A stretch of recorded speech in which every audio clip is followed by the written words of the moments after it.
Hello, today I will be talking about The Bird and the Crystal Plumage, released in 1970, directed by Dario Argento, who is an incredibly influential Giallo director who has been compared to Hitchcock due to his effective suspense building. This film follows an American writer named Sam who vacations in Rome and he witnesses an attempted murder by a person who is wearing black, and then he attempts to help the police as a witness to investigate the murders of the serial killer. This film essentially is about the mystery of trying to identify the murderer through their string of murders, while the audience also tries to figure out who the murderer is and their motive. For instance, during the stabbing, Sam says that he believes something was wrong with the scene where he saw the attempted murder in the beginning of the film, which is vital to solving the mystery.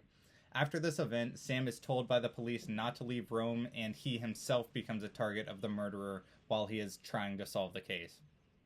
This film is a murder mystery film first, as is the Giallo genre in general, and a horror film second, but it definitely still has plenty of horror elements. The audience can see so much classic Giallo imagery as soon as the film starts and throughout its entire runtime. From the black gloves, the predatory behavior of the killer, the vivid colors in certain scenes, the first person POV, and so much that is stylistically consistent with the Giallo films. I personally really enjoy these staples of Giallo films and have enjoyed them in like every Giallo film I've watched.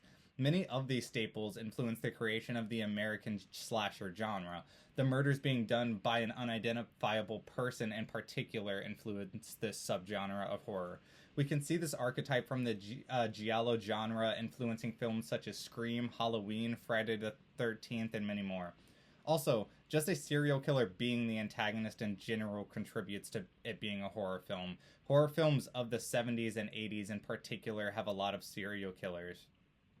The focus on blood in this film and brutal violence is also indicative of it being a horror film. We can see this from the number of murders, such as the one when the woman is on her bed and is murdered by the killer, or when the killer murders the girl with a razor. This graphic violence is very influential and indicative of where the horror genre was heading at the time.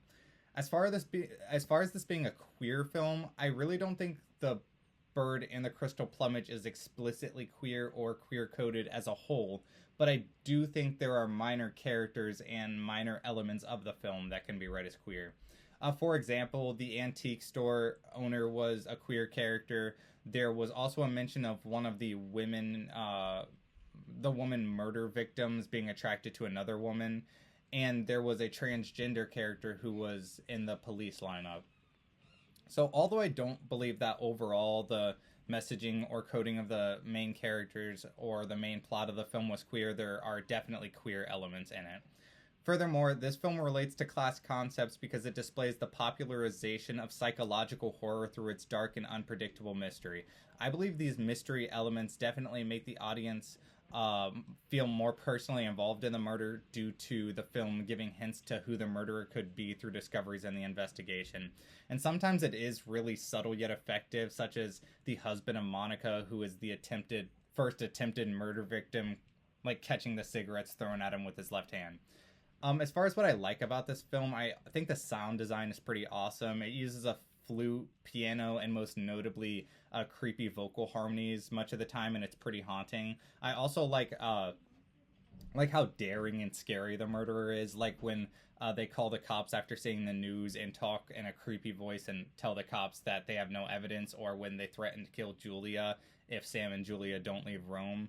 Additionally, the plot twist of this film was really good. Like the woman who was almost murdered at the beginning of the film actually being the killer was a very good twist in my opinion. I kind of saw it coming, but it was still really well done. Like the subtle left-hand catch red herring made it more effective, and the red herring right before the audience figured out Monica was the murderer, when the guy was sitting in a chair dead with a knife and we were supposed to believe he was the murderer. I also like the attention to detail that the woman was trying to kill her husband in the beginning of the film, and it kept cutting back to this because Sam was trying to remember what he really saw. And overall, this film made me feel like pretty curious and a little anxious. The film kept giving the audience hints and kept them on the edge of their seats by hints such as the killer possibly being left-handed, being rich, the creaking sound from the phone call, the painting of the murder, the voice waves.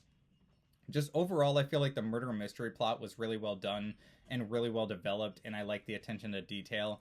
I also like that the film allowed the audience to kind of act as a sleuth through the subtle details it gave us.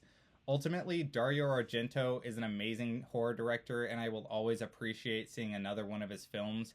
I would definitely recommend this to any horror or murder mystery fans, even if you haven't seen any other film by Dario Argento. Thank you.